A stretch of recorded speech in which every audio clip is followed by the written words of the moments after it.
আসসালামু আলাইকুম এভরিওয়ান। আমি আপনাদের জন্য নতুন একটা রেসিপি নিয়ে আসছি। আমার রেসিপির নাম হলো লাবড়া, সবজি লাবড়া আর কি। এটা লাবড়া নামেই পরিচিত। সো আমি আজকে আমার মতো রান্না করতেছি, আপনারা একটু দেখতে থাকেন, ভালো লাগবে আশা করি। আপনার বাড়িতে বানিয়ে খাবেন, এটা অনেক হেলদি খাবার প্লাস অনেক টেস্টি। এখানে সবগুলো উপকরণ নিয়ে নিয়েছি, আপনারা একটু ভালো করে এগুলো দেখবেন। এটা কখন কোনটা দিতে হবে সেইটা শুধু দেখে রাখলেই সবজিটা মজা হবে, মানে টেস্ট হবে। আমি তেজপাতা, শুকনো লঙ্কা, পাঁচফোড়ন, কাঁচা মরিচ বাটা, আদা বাটা, লাল মরিচের গুঁড়া, হলুদের গুঁড়া, লবণ, ঘি, চিনি আর আমি একটা সিক্রেট মশলা বানিয়েছি, সেটা আপনারা কমেন্ট করলে আমি কমেন্ট বক্সে জানিয়ে দিব। তো শুরু করি। আমি সবজিগুলো আলাদা করে ভেজে নিয়েছি, যেটা নরম গলে যাবে সেগুলো আলাদা, আর যেগুলো শক্ত সেগুলো একটু আলাদা ভেজে নিয়েছি। সো স্টার্ট করলাম।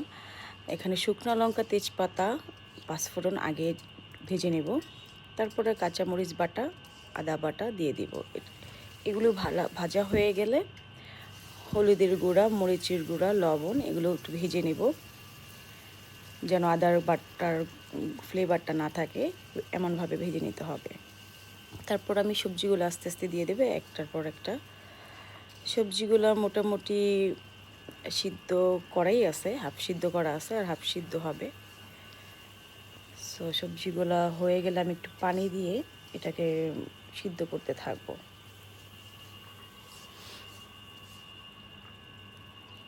তো দেখুন, আপনি টাইমটা একটু দেখবেন কিভাবে আমরা একটার পর একটা করে দিচ্ছি।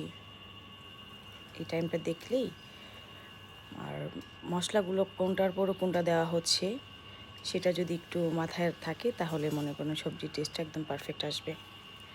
যাই হোক, আমি এখন পানি দিয়ে এটাকে একটু সিদ্ধ করে নেব। তারপর আমি আমার সিক্রেট মশলাটা দিব অ্যান্ড ঘি দিব। ঘি দেওয়ার পরে আমি চিনিটাও দিয়ে দিব। তারপরে আমি আবার একটু ঢেকে এটাকে জ্বালিয়ে নিব। দেন ফাইনাল আমার সবজি রান্না শেষ। ভালো থাকবেন, সাবস্ক্রাইব করবেন, ফলো দিবেন, পাশে থাকবেন। আল্লাহ হাফেজ।